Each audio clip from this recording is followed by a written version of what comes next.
Si agosto fue interminable para todos, mucho más para el conflicto en el sector público. Y para hablar de este tema nos acompaña Clara García, diputada del Frente Progresista Cívico y Social. ¿Cómo te va, Clara? Hola, ¿qué tal, Gisela? Gracias. Muy buenos días a todos, Santa Fe. Un gusto tenerte acá. Gracias, igual. Muchas gracias.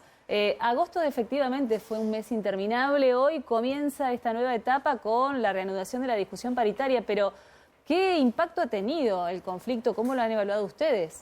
Muchísimo. Pensemos, por ejemplo, en uno de los temas que más impacta a todas las familias, como es la educación.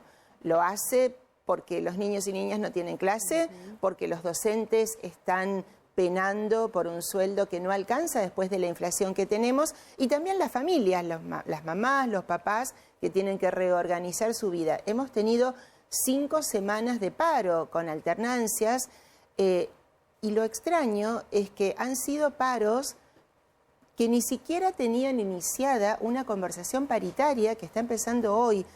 El gobierno, y por lo bajo muchos nos lo decían, ¿no? Se había encaprichado a que no sería antes del 1 de septiembre ese diálogo, cuando en realidad las bases, quienes realmente trabajan, lo estaban pidiendo desde hacía mucho tiempo antes. Creo que aquí se conjuga un gran problema como es la inflación, que nos golpea a todos, porque los sueldos de todos no alcanzan hasta fin de mes y uno ve realmente disminuir el consumo, gente que no la pasa bien, pero por otro lado un gobierno que ha mostrado en estos 2 años y medio, bueno, ya está en su fin de ciclo, pero ha mostrado esta dificultad de sentarse a dialogar. O sea que esto se podría haber desactivado mucho antes. Sin duda que sí. Como siempre tiene que ocurrir entre el Estado y todos sus gremios, porque hablamos de la educación, pero también hay conflictos a nivel de la salud pública, a nivel de las reparticiones que tienen que atender tramitaciones, bueno, a nivel de gente que está queriendo que se aceleren los concursos, los pases a planta. Digo, hay toda una relación con los trabajadores y las trabajadoras que se está tomando con una gran distancia.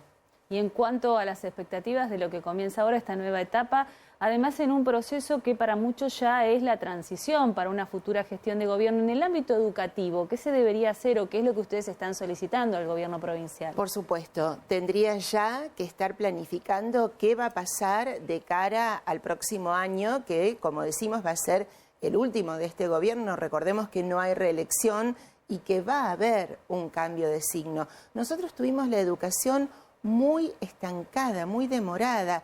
Primero era un tema realmente grave como fue la pandemia, pero uno advertía que ese tiempo no se aprovechó ni para arreglar las escuelas, y lo vimos con tantas escuelas con falta de gas, ni para hacer aulas nuevas, ni para proponer cambios en la currícula que hicieran la educación más atractiva, más para los tiempos que vienen. Uno vio cómo tantos niños y niñas a los cuales no les llegaba, por ejemplo, la conectividad, porque en casa había un celular o una compu y había 3 o 4 hermanitos, ¿cómo hacían para aprender en ese tiempo? Bueno, se desaprovechó esa gran oportunidad y este año nos la hemos pasado, por lo menos esta segunda mitad, con este conflicto. O sea que sí, ya tendríamos que estar trabajando de cara al futuro. ¿Alcanza con esta extensión horaria que se anunció, que además es bastante cuestionada por los gremios, pero no porque estén en desacuerdo, sino porque nunca los convocaron? Es decir, les dijeron a partir de ahora, media hora, 1 hora más de clase, y solo eso. Uno piensa, más clase está bien si sirve para que los niños y niñas realmente tengan mejores conocimientos. Ahora, más clase en una escuela donde pasaban frío, o con un programa de estudios antiguo, o con docentes que están muy mal, y ahí vuelve el tema de falta de diálogo, de no decidir este tema, o por ejemplo la no repitencia, no decidirlo con las docentes y los docentes. Y me hiciste recordar a aquellos, no sé, domingos a la noche de pandemia donde recibían un WhatsApp que le decía que el lunes ocurría tal o cual cosa, ¿no? Es una constante el no tener en cuenta. Mira, lo vimos cuando la ministra Cantero estuvo en la Cámara de Diputados y Diputadas. Pocas veces nos pasó que un ministro tuviera una manera tan despectiva de tratar a los legisladores, que motivó incluso que en sesión se hiciera una parte para pedir una disculpas del maltrato, y decíamos, caramba, si la ministra tiene una manera de tanta soberbia para tratar a los diputados, ¿qué será con las directoras de escuela o con los papás que le plantean algo, o con los supervisores?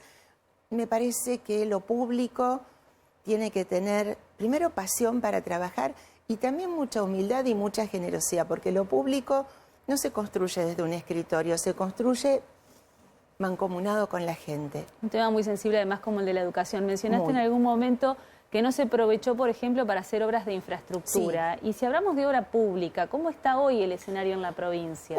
Escasísimo. La realidad es que de los presupuestos que la provincia tiene, hay áreas como seguridad. Por ejemplo, la más sensible, yo vengo de una ciudad como Rosario, que tiene un serio problema de inseguridad, y hasta el último informe publicado, la obra pública y la compra de bienes para seguridad no superaba el 5%. De manera que es un gobierno al cual le cuesta la gestión pública. Quizá por esto, ¿no? Por no dialogar, por no entender, las tramitaciones, o porque su prioridad sea que aumenten los plazos fijos. Digo, hoy hay récord de dinero en plazo fijo. Uno advierte, cada mes ha seguido aumentando siempre. Con conflicto gremial, con los chicos sin clase, con las escuelas que deberían remodelarse. Es un gobierno muy poco eficiente y, como digo, muy poco apasionado de brindar a la gente. ¿Te referís a las arcas públicas? Sin duda. Ese dinero está, pero no se utiliza a lo mejor donde se debería, y, por ejemplo, en materia de obra pública se podrían estar haciendo las obras a pesar de la crisis. Sin duda, el gobierno provincial, Perotti y su ministro, deciden bajar el ritmo, achicar, sentarse, como decimos a veces, sentarse arriba de un expediente para que no salga, y mientras tanto hay recursos, porque desde la legislatura hemos dado un presupuesto que alcanza.